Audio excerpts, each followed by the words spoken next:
Një ndërhyrje realizuar në kohë rekord, vetëm 6 ditë punime intensive kanë mjaftuar që një prej akseve më të rëndësishme të Kavajës, rruga e Gurit, të marrë një pamje të re.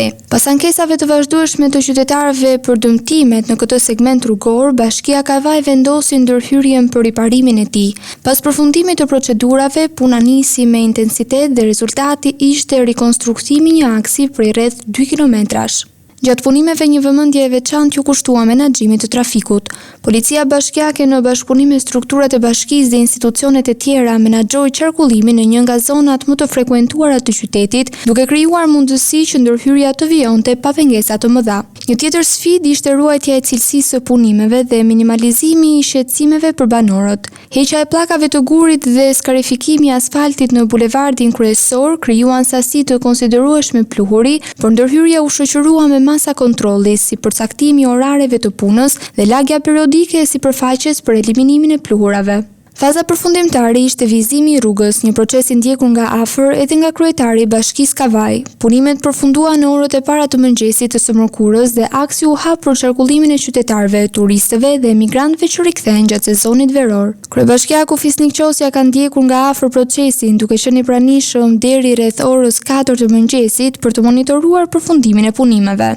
Ndërhyrja nuk ka kaluar pa debate. Në ditët e para një pjesë e qytetarëve shprehën skepticizëm duke treguar mungesën e besimit tek institucionet, gjë që e cila vihet redukshëm vitet e fundit. Gjithashtu vënë re dyshime se punimet në rrugët mund të ishin të lidhura vetëm me sezonin veror dhe do të zgjasnin me një kohë të papërcaktuar. Megjithatë, përfundimi i aksit dhe hapja e tij në një kohë rekord sollën një tjetër realitet për qytetin dhe besueshmërinë për punën e njësive administrative.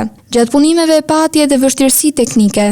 Për të mundësuar kalimin e mjeteve mbi asfaltin e saposhtruar, u vendosën shëritat kufizues trafikndarës, por në disa raste ato u hoqën përkohësisht nga disa mjete të cilat mund të dëmtonin asfaltin e saposhtruar, por policia bashkiake monitoroi situatën për të shmangur dëmtimin e sipërfaqes së re.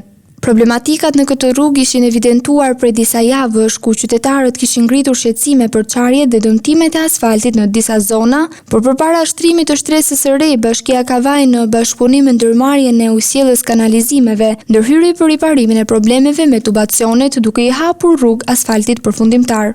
Një element i ri në këtë aks është edhe korsia e biçikletave. Edhe pse fillimisht u prit me skepticizëm nga disa qytetarë, ajo synon disiplinimin e qarkullimit dhe krijimin e një hapësire më të sigurt për biçiklistët. Por funksionimi i saj kërkon edhe më shumë ndërgjegjësim qytetar për respektimin e kësaj fashe rrugore. Ndërsa segmenti nga xhamia në qendër të qytetit deri te shtëpia muze vijon gjithashtu me intensitet, duke kujtuar se ky është një nga investimet e parashikuara dhe një prej premtimeve elektorale të kryetarit të Bashkisë Kavaj, zotit Fisnik Qosja. Ndërkohë, Drita Televizion ka vijuar verifikimin e ndërhyrjeve të tjera infrastrukturore në Kavaj. Nga monitorimi rezulton se riparimet dhe punime po vijojnë edhe në lagje dhe akse të tjera rrugore me intensitet të lartë qarkullimi.